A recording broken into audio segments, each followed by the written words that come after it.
নমস্কার, আমি আপনাদের জয়দেব শাস্ত্রী। সবার জন্য সব সময় ধর্ম শুধু মন্ত্র নয়, এটা এক যাত্রা হৃদয়ের অভ্যন্তরে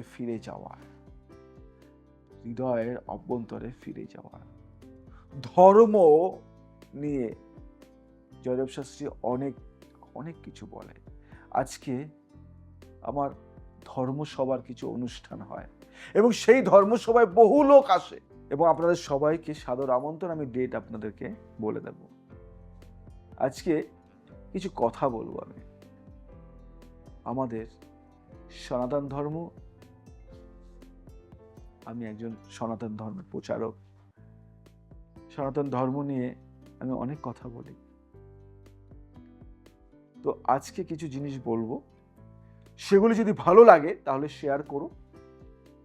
আর ধর্মের মধ্যে যে কি আছে, ধর্ম কথা যদি কেউ নিয়মিত শোনো, অনেক সমস্যার সমাধান হয়ে যায়। কেন মানুষ আধ্যাত্মিকতা চায়, এটা আমাকে অনেকে কোশ্চেন করে। আমাকে অনেকে অনেক কিছু কোশ্চেন করেছে, তার অ্যান্সারগুলি আমি আজকে দেব। আমরা দুঃখ, অস্থিরতা, অসন্তোষ, ভয় থেকে মুক্তি চাই। কেউ টাকা পেয়ে শান্তি পায় না, কেউ নাম পেয়েও শূন্যতা অনুভব করে। তখনই ভেতরে জাগে একটা প্রশ্ন। কি প্রশ্ন? আমি কে? আমি কে? Who am I? কে আমি? কেন এসেছি? আমার পথ কোনটা? এখান থেকে শুরু হয় আধ্যাত্মিকতার বীজ। একটা ছোট গল্প বলি। এক রাজপুত্র, যার সব ছিল কিন্তু শান্তি ছিল না। তিনি গিয়েছিলেন একজন গরিব সাধুর কাছে, প্রশ্ন করেছিলেন, তুমি সুখী কেন? কেন তুমি সুখী? সাধু বলেছিলেন, কারণ আমি নিজের ভেতরে খুঁজেছি। বাইরের ভান্ডারে নয়। কথাটা কত বড় বলো, কত বড় কথা। আমরা বাহ্যিক বাইরেটা খুঁজে বেড়াই, আমাদের নিজের মধ্যের হাজারো কিছু আছে, সেগুলি খুঁজে বেড়াই না। ধর্ম মানে শুধু পুজো নয়, ধর্ম মানে পদ্ধতি, যার মাধ্যমে আত্মা নিজেকে চেনে। শুধু মন্দিরে গিয়ে ঘন্টা বাজানো নয়, শুধু মন্দিরে গিয়ে ঘন্টা বাজালে হয় না, বরং মনকে স্থির করা, অহংকারকে ঝেড়ে ফেলা, নিজের ভেতরে আলো জ্বালানো।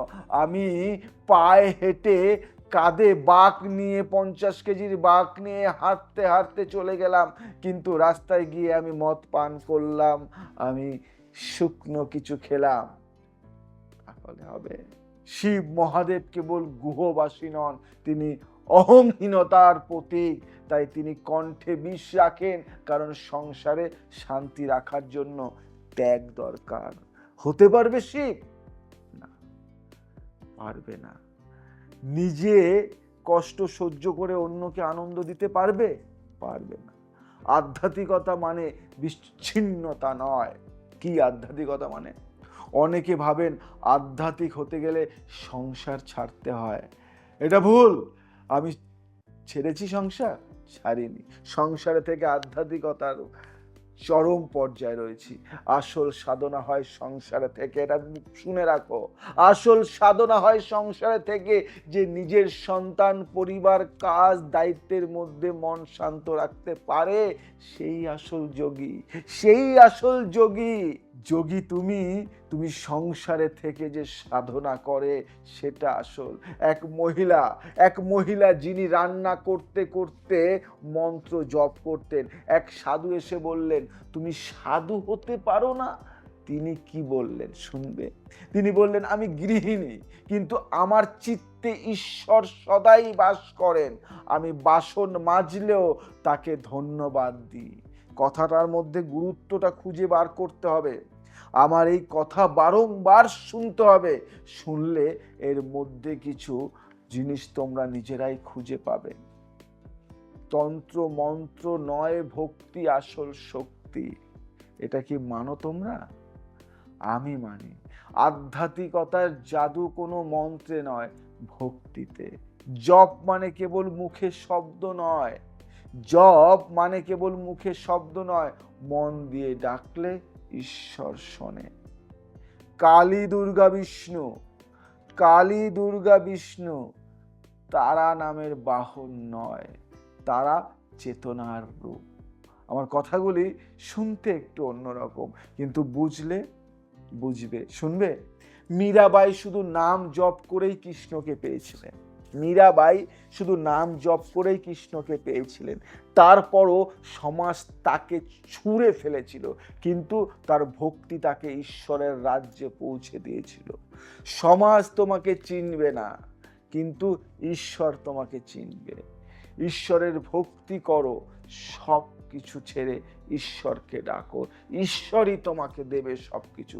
কষ্ট আসবেই, সেটা জাগরণের মাধ্যমে। কষ্ট আসবে জাগরণের মাধ্যমে। জীবন জীবন ফুলে ভরা নয়, দুঃখ আসবেই, কিন্তু সেটাই জাগরণের সুযোগ। আঘাত আমাদের ভিতরে ভেঙে দেয়, আঘাত আমাদের ভিতর ভেঙে দেয়, আর ভাঙা জায়গা দিয়ে আলো ঢুকে পড়ে। বুঝলে? যাকে তুমি অভিশাপ ভাবো সেটাই আশীর্বাদ হতে পারে। যাকে তুমি অভিশাপ ভাবো সেটাই আশীর্বাদ হতে পারে। বলুন ঠিক না ভুল বললাম? শুনবে? তার সন্তান জন্মেছিল, অথচ তিনি সংসার ছেড়ে বেরিয়ে গেলেন, কারণ তিনি জীবনের সত্য খুঁজতে চেয়েছিলেন। জন্ম, মৃত্যু, ব্যাধি এসবের মানে না বোঝা পর্যন্ত মানুষ পূর্ণ নয়। জন্ম বুঝতে হবে, মৃত্যু বুঝতে হবে, ব্যাধি বুঝতে হবে, ব্যাধি বুঝতে হবে। সব ধর্ম এক পথে নিয়ে যায়, সব ধর্ম এক পথে নিয়ে যায়। হিন্দু বলে আত্মা, মুসলিম বলে রুহু, খ্রিস্টান বলে স্পিরিট, কিন্তু সব একই কথা। সব ধর্মের মূল কথা ভালোবাসো, ক্ষমা করো, আত্ম অন্বেষণ করো। বুঝলে? একটা ছোট্ট জিনিস বলি তোমাদেরকে।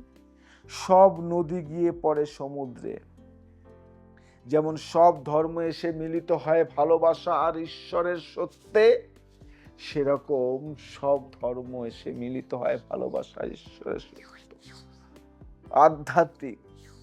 আধ্যাত্মিক অনুশীলন কিভাবে শুরু করব, অনেকেই আমাকে প্রশ্ন করে, অনেকেই। এবার আমি বলি কিভাবে শুরু করবে। প্রতিদিন, এভরিডে, অন্তত 5 মিনিট চুপচাপ থাকুন, নীরব থাকুন। নিজের ভুলগুলো চিনুন, নিজের ভুলগুলো চিনতে শিখুন, কাউকে ক্ষমা করুন,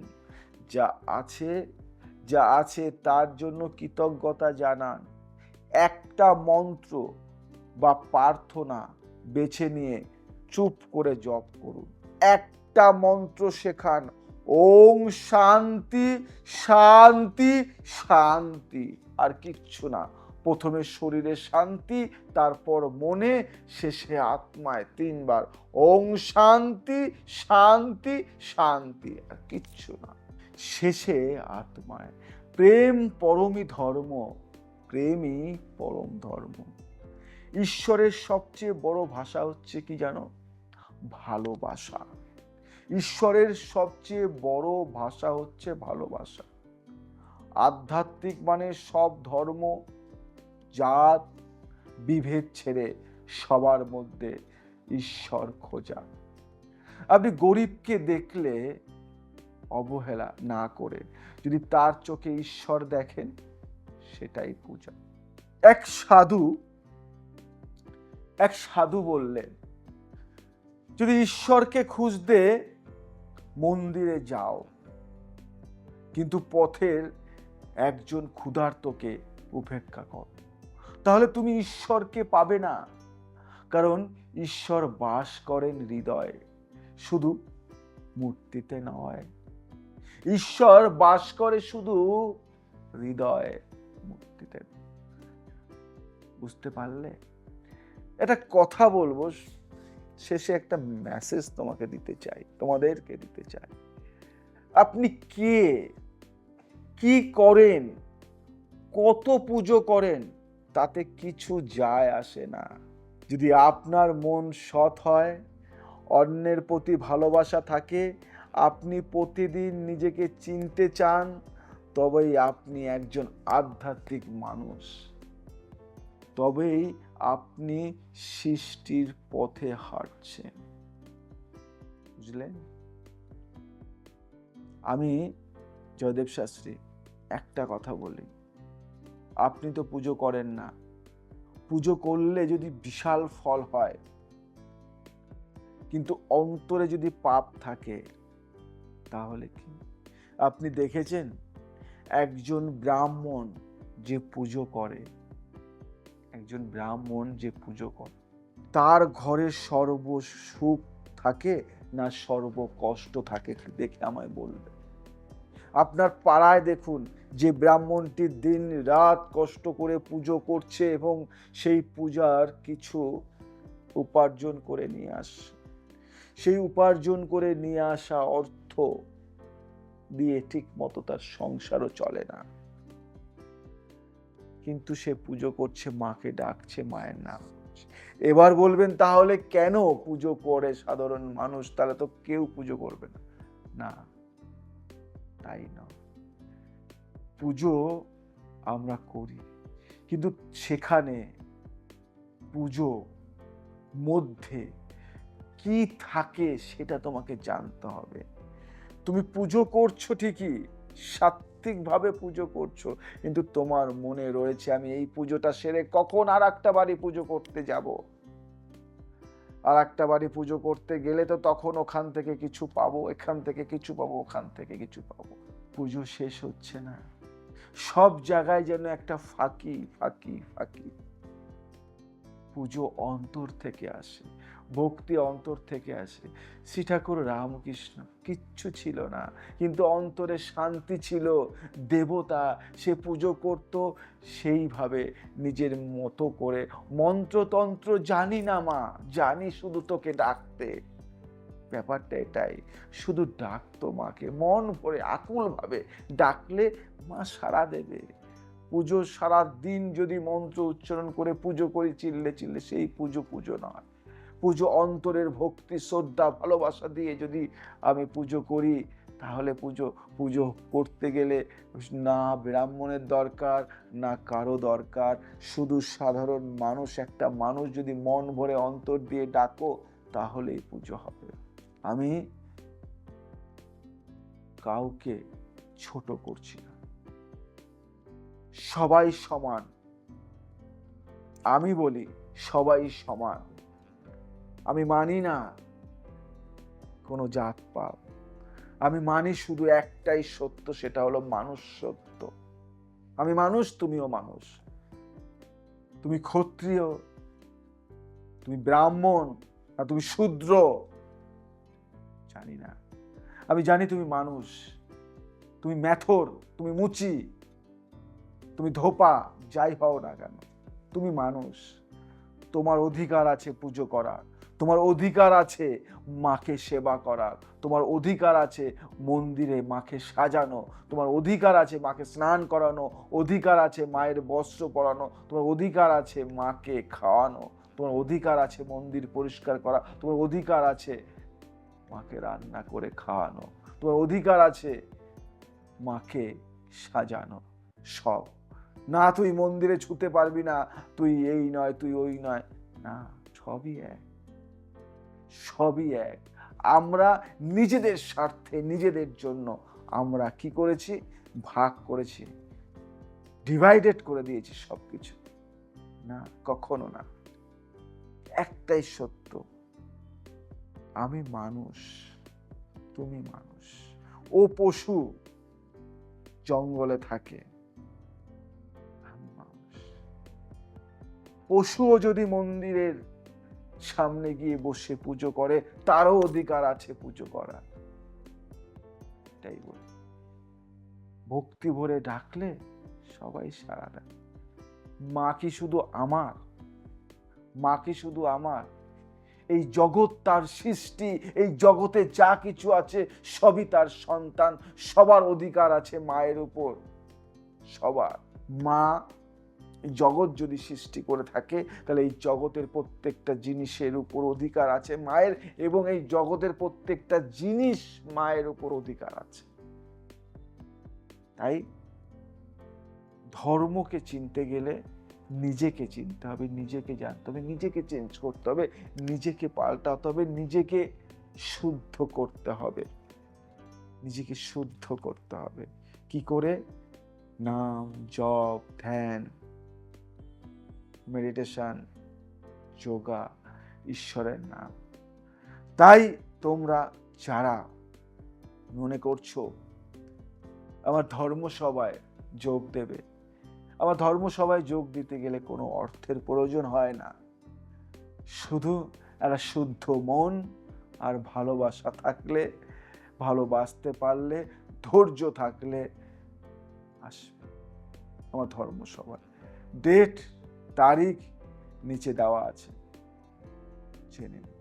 আজ আসি, আবার আসবো নতুন কিছু নিয়ে। ভালো থাকো, সুস্থ থাকো, সবাইকে ভালো রাখো। জয় শ্রী ঠাকুর।